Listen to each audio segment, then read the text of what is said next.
Hello and welcome. ये आपके सवालात और उनके जवाबात। फिर मैं कोशिश करूँगा कि एक छोटी सी वीडियो में जो सबसे ज़्यादा क्वेश्चन जो आप लोगों की तरफ से आया है उसको कवर करूँ। जो सबसे ज़्यादा क्वेश्चन था वो यही आ रहा था कि कुवैत का वीज़ा हम कैसे अप्लाई करें। देखिए, कुवैत का वर्क वीज़ा और विज़िट वीज़ा आप खुद से अप्लाई नहीं कर सकते। कुवैत में जितनी भी कंपनीज़ हैं, हर कंपनी को मिनिस्ट्रीज़ की तरफ से एक यूज़र नेम और पासवर्ड मिला होता है।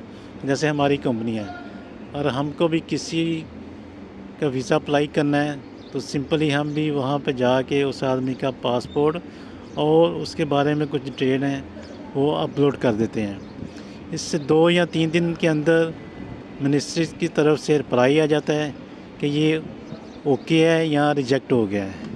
यही एक तरीक़ेकार है। तो ये सिंपल सा एक ये तरीका है जो जितनी भी कुवैत में कंपनीज़ हैं वो इसी को फॉलो करती हैं। तो कुवैत का वीज़ा आप खुद से अप्लाई नहीं कर सकते। ये किसी को आपने पासपोर्ट की कॉपी देनी होती है जो कुवैत में है, किसी के ज़रिए आप भेजेंगे, वो आगे जहाँ से उसने वीज़ा लेना है वही अप्लाई करेगा। ठीक है। उसके बाद एज लिमिट कितनी है?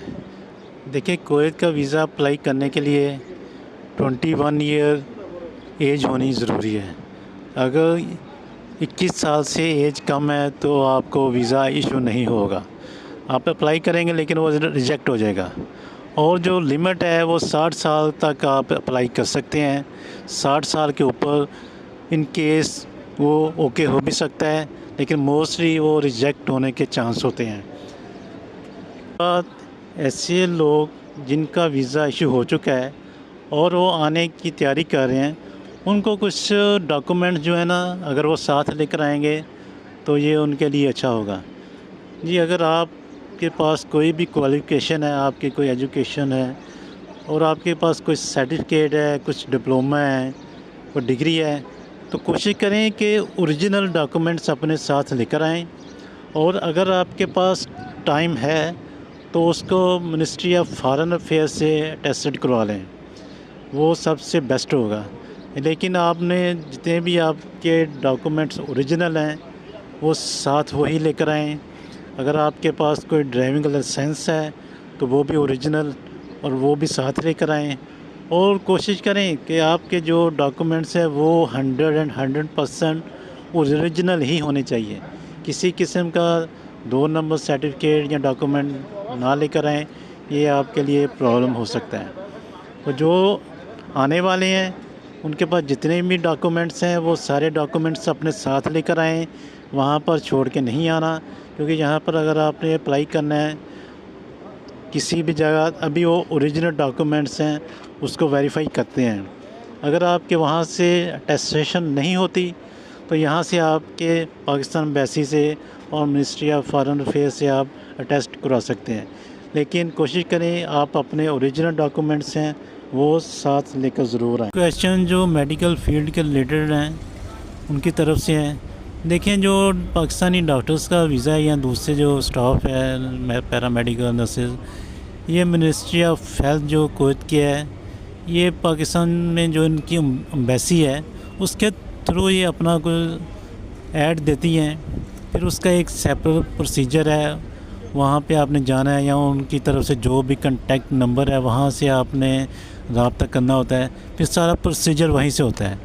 वो स्पेशली यहाँ पे वर्क वीज़े पे उससे वो किसी के ज़रिए नहीं आ सकते, क्योंकि ये जितने भी मेडिकल रिलेटेड आदमी हैं ये डायरेक्ट अपॉइंटमेंट इनकी मिनिस्ट्री ऑफ हेल्थ की तरफ से होती है और ये कॉन्ट्रैक्ट बेस होता है इनका 2 साल का। फिर उसको वो फर्दर एक्सटेंड करते रहते हैं। तो ये एक सेपरेट कैटेगरी है।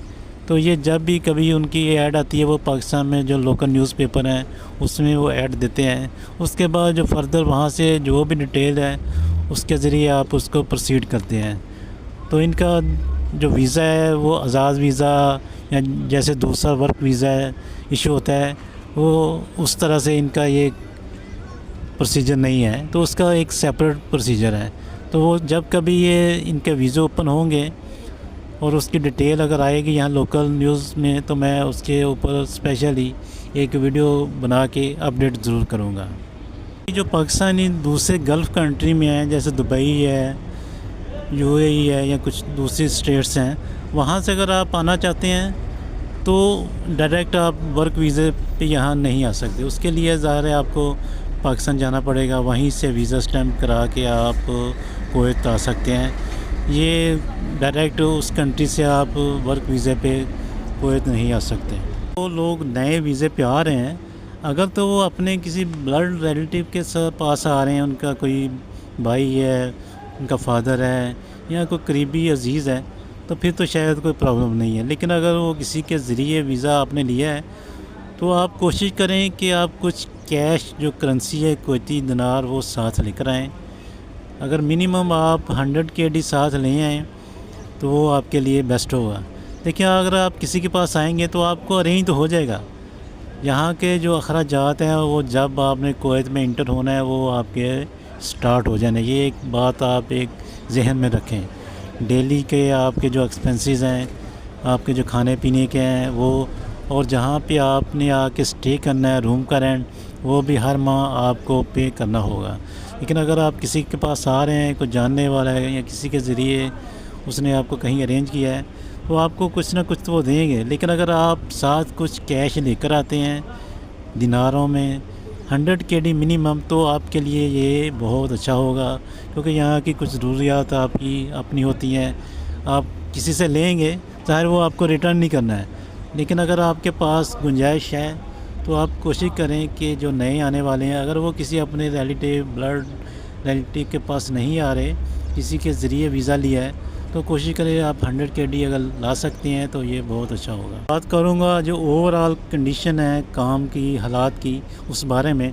دیکھیں اگر مجھ سے پوچھیں یا جو ہمارے سامنے ہیں وہ بس ایسا ہی ہے. اگر آپ کسی کے پاس آ رہے ہیں، بلڈ ریلیٹیو آپ کا کوئی کسی نے بلایا ہے، تو وہ تو 100% آپ کو کہیں نہ کہیں ارینجمنٹ ہو جائے گا. کیونکہ ظاہر ہے اگر وہ آپ کو ویزا بھیج رہے ہیں تو انہوں نے پہلے کہیں آپ کا سوچا ہے، دیکھا ہے کام، اسی لیے وہ آپ کو بلا رہے ہیں. لیکن ویسے آدمی کسی کے ذریعے آ رہا ہے، کسی سے ویزا لے کر، اور آپ کو ایسی کوئی جاب کی انہوں نے کوئی آفر نہیں ہے، تو پھر تھوڑا مشکل ہو جائے گا. کیونکہ اوور آل کام کی سچویشن کوئی اتنی اچھی نہیں ہے. لیکن چلیں اگر آپ آئیں گے کہ ہو سکتا ہے آپ کو کچھ عرصے کے بعد یا کہیں کچھ نہ کچھ کہیں ارینجمنٹ ہو جائے. لیکن اوور آل کو کام کے حالات بہت اچھے نہیں ہیں. لیکن چلیں آپ نے آنا ہے تو ایک آپ سوچ سمجھ کے کسی سے بات کر کے اپنا کچھ ارینجمنٹ کر کے کسی کے ساتھ پھر آئیں تو وہ بہت اچھا ہوگا. اگر ایسے آئیں گے تو شاید کچھ ٹائم کے لیے آپ کبھی کام ملے نہ ملے، ڈس ہارٹ بھی ہو سکتا ہے آدمی. کیونکہ یہاں کے حالات جو کنسٹرکشن فیلڈ میں ہے، سول میں ہے، وہ کوئی اتنے زیادہ نہیں ہیں. تو باقی اگر آپ کی کچھ آپ نے پوچھنا ہے، کچھ کویشچنز ہیں، تو آپ کمنٹ باکس میں پوچھ سکتے ہیں. یا کسی اور ٹاپک کے بارے میں آپ کو ویڈیو بنوانا چاہتے ہیں کہ اس کے بارے میں آپ کو کوئی نالج پرووائڈ کروں، تو آپ اس کے بارے میں بھی پوچھ سکتے ہیں. Okay bye.